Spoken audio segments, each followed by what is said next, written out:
प्यारे बच्चों, आपका हमारे YouTube channel smart education by C Bhatt में स्वागत है। प्रश्नावली 4.4 का जो पहला प्रश्न है, त्रिभुज ABC का एक रफ चित्र खींचिए। तो एक रफ चित्र हम खींच लेते हैं। नाम क्या रखना है? नाम हमको रखना है ABC। तो एक रफ चित्र हम खींचते हैं, जैसे जैसे हमसे कहा जाएगा वैसा वैसा हम करते रहेंगे। ठीक है, तो एक त्रिभुज हमने बना दिया। नाम क्या रखना है? ABC। इस त्रिभुज के अभ्यंतर में एक बिंदु P अंकित कीजिए। तो देखो, अभ्यंतर का मतलब होता है अंदर। तो अंदर एक बिंदु बना दिया, कहीं पर भी बना दो, नाम रख दिया P। उसके बहिर्भाग में एक बिंदु Q बनाओ, इसके बाहर कहीं पर भी एक बिंदु बनाओ, नाम क्या रख दो उसका? Q। ये बहिर्भाग हो गया, ये अभ्यंतर हो गया। बिंदु A इसके अभ्यंतर में स्थित है या बहिर्भाग में। A कहाँ स्थित है? A न बहिर्भाग में है न अभ्यंतर में है, ये त्रिभुज पर स्थित है। इसको बोलते हैं त्रिभुज पर स्थित होना। तो यहां लिख देंगे बिंदु A इसके अभ्यंतर में स्थित है या बहिर्भाग में, तो हम लिखेंगे बिंदु A त्रिभुज पर स्थित है, न अंदर है और न बाहर है। ठीक हो गया। इसके बाद अगला जो प्रश्न है दूसरा, संलग्न आकृति में 3 त्रिभुजों की पहचान करनी है। तो इसका A आ जाते हैं, सिर्फ लिखते रहते हैं 3 त्रिभुज। एक आकृति हमको दी गई है, इनमें हमें 3 त्रिभुजों की पहचान करनी है। पहचान करने का मतलब कैसे करेंगे?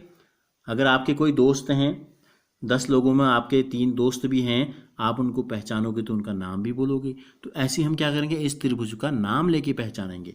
तो देखो, सबसे पहले तो एक बड़ा त्रिभुज ABC, ठीक है, तो लिख देते हैं त्रिभुज ABC, पहला त्रिभुज हो गया।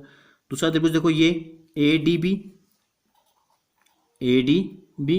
और एक त्रिभुज और बन रहा है ADC।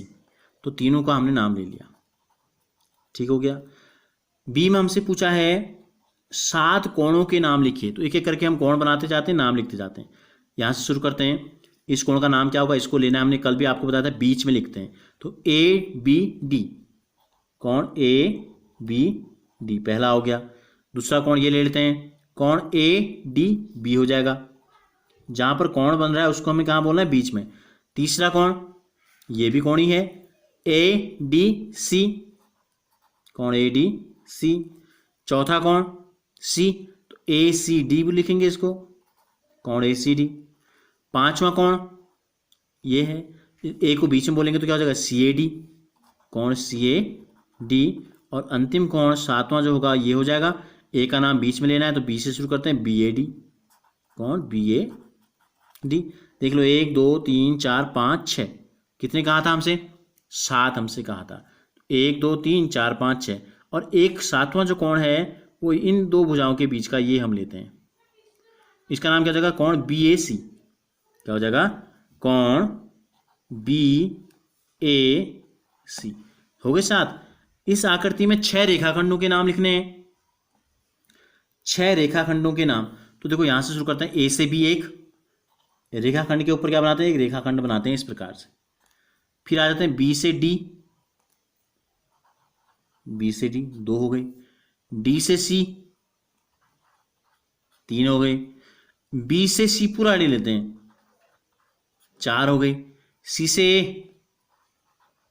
5 हो गए, और A से D 6 हो गए। 6 रेखाखंड हो गए। किन 2 त्रिभुजों में कोण B उभयनिष्ठ है? D में हमको बताना है किन 2 त्रिभुजों में कोण B किस त्रिभुज में बन रहा है? जो 3 त्रिभुज हमने नाम लिए थे, देखो, BABD, एक तो ABD त्रिभुज में बन रहा है, तो लिख देंगे त्रिभुज ABD। व दूसरा किस में बन रहा है? B किस में आ रहा है?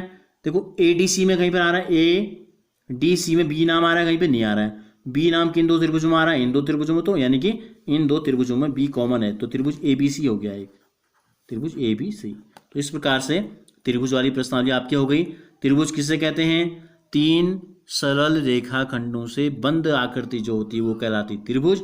और सबसे छोटे बहुभुज भी होता है, 3 भुजाओं से छोटा बहुभुज नहीं होता, तो पहला बहुभुज भी हम इसको कह सकते हैं। ठीक है, 3 भुजाएं, 3 कोण होते हैं, 3 शीर्ष होते हैं, आपने पिछली कक्षाओं में भी पढ़ा है। और इस प्रकार से इनके कोणों को और भुजाओं को हम जो है व्यक्त करते हैं।